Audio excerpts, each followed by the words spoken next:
Hello guys, কেমন আছো তোমরা সবাই? তো আজকের ভিডিও শুরু করার আগে তোমাদেরকে একটা কথা বলতে চাই। দেখো, আমাদের চ্যানেলটা 100 সাবস্ক্রাইবারের কাছাকাছি। তো তাড়াতাড়ি সাবস্ক্রাইব করে 100 সাবস্ক্রাইবার পূর্ণ করে দাও, কারণ তোমাদের এই সাবস্ক্রাইবই আমার পরবর্তী ভিডিও আনতে উৎসাহ দেয়।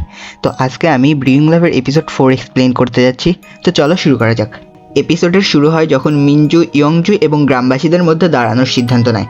যখন সে বুঝতে পারে যে জিসাং এর কারণেই এই সমস্ত কিছু ঘটছে, তখন সে ইয়ংজু এবং আরিমকে চলে যেতে বলে। পরে মিনজু ইয়ংজুর গায়ে লবণ ঝাড়ার চেষ্টা করে, কিন্তু সে তাকে থামিয়ে দেয়। এরপর সে তাকে তার বাড়িতে আসতে বলে, যেখানে ইয়ংজু গোসল করে এবং তার বিড়ালের সাথে কথা বলে।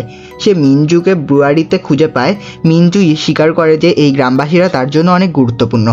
4 বছর আগের একটি ফ্ল্যাশব্যাকে দেখা যায় সে বায়োগ্রিতে আসে, যেখানে তার বিয়ারের ব্যবসা শুরু করে এবং শীঘ্রই গ্রামবাসীদের সাহায্যে একটি জনপ্রিয় হয়ে ওঠে। বর্তমানে সে বলে যে এ কারণেই সে তাদের ছেড়ে যেতে পারবে না। শীঘ্রই বিয়ার উৎসব শুরু হয়। ইয়ংজু আরিমের সাথে কথা বলে এবং তাকে অভিযুক্ত করে যে সে গ্রামবাসীদের সাথে সবকিছু শেয়ার করেনি। যদি নারো এবং জিসান একত্রিত হয়, তাহলে গ্রামবাসীরা বিয়ার এবং উৎসবের মালিকানা হারাবে এবং জিসাং তাদের কর্মচারী হিসেবে রাখবে তার কোনো নিশ্চয়তা নেই। তারা বিয়ার উৎসবে যায় এবং দেখতে পায় যে গ্রামপ্রধান ভুল তারিখে বিয়ার অর্ডার করেছে। মিনজু তার সমস্ত বিয়ার বের করার সিদ্ধান্ত নেয় এবং আরিম ও চ্যান হুই সাহায্য করতে এগিয়ে আসে।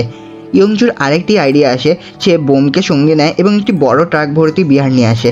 গাড়ি দুর্ঘটনার কারণে বাকনিয়া থামতে বাধ্য হয়। ইয়ংজু সাহায্যের জন্য চেয়ারম্যানকে ফোন করে।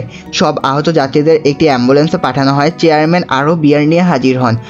ইয়ংজু এবং বোম নতুন ট্রাকগুলো নিয়ে উৎসবের দিকে রওনা দেয়। বোম মন্তব্য করে যে এটি মিনজুকে চুক্তিতে স্বাক্ষর করানোর একটি ভালো সুযোগ, কিন্তু ইয়ংজু তাকে জোর করতে চায় না। এদিকে চ্যান হুই অনিচ্ছাকৃতভাবে প্রকাশ করে যে ইয়ংজু আসলে বুসান শাখাকে বাঁচানোর জন্য মিনজুকে প্রয়োজন। আরিম মনে করেন যে ইয়ংজু বিশ্বাসযোগ্য নয়। ঠিক তখনই ইয়ংজু এসে স্বীকার করে যে এটি সত্য, কিন্তু সে কখনো তার লক্ষ্য অর্জনের জন্য মিনজু বা গ্রামবাসীদের ব্যবহার করবে না। এরপর সে একাধিক ট্রাক বিয়ার নিয়ে উৎসবে পৌঁছায়। মিনজু এরপর একটি চমকপ্রদ ঘোষণা করে যে সে ইয়ংজুর সাথে চুক্তিতে সই করতে যাচ্ছে। সে বলে যে সে কখনো ইয়ংজুর প্রতি সন্দেহ করেনি। আরিম হতাশ হয়ে চলে যাচ্ছিল যখন চ্যান হুই তাকে একটি টোস্ট স্যান্ডউইচ অফার করে। সে তা গ্রহণ করে। উৎসবটি বেশ সফল হয় এবং রাতে মিনজু ইয়ংজুকে তার পার্ট টাইম কাজের জন্য বিয়ারের পেমেন্ট করে। মিনজু বিয়ারের সাথে মানুষের তুলনা করে এবং ভাবে কিভাবে মানুষকে বিচার করার জন্য আরও কঠোর মানদণ্ড প্রয়োগ করা হয়। কথা বলার সময় মিনজু অবাক হয় যে ইয়ংজু তাকে এত ভালোভাবে জানে। সে ঘরের ভেতরে ঢোকার পর ইয়ংজুর গান গাওয়ার শব্দ শুনে সে হাসে। পরের দিন মিনজু যখন সিওলে যাচ্ছিল, তখন সে কিছুটা চিন্তিত বোধ করছিল। তখন ইয়ংজু তাকে একটি ভিডিও পাঠায় যেখানে উৎসবে অংশগ্রহণকারীরা তার বিয়ারের প্রশংসা করেছে। তার উৎসাহব্যঞ্জক বার্তা পেয়ে মিনজুর মন শান্ত হয়। সে জিসাং লিকারের অফিসে পৌঁছায় এবং দেখে যে ইয়ংজু তার জন্য একটি টিম তৈরি করেছে, যেখানে আরিম, তার সহকর্মী এবং বোম রয়েছে।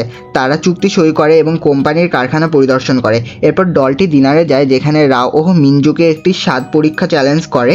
মিনজু সঠিকভাবে সব 10টি বিয়ার চিহ্নিত করে এবং তার সহকর্মীদের মুগ্ধ করে। ইয়ংজু তার অতি সংবেদনশীলতাকে একটি উপহার হিসেবে উল্লেখ করে। কোনো এক কারণে বোম উত্তেজিত হয়ে ওঠে এবং চ্যান হুইয়ের সাথে বিভিন্ন চ্যালেঞ্জে পরাজিত হয়।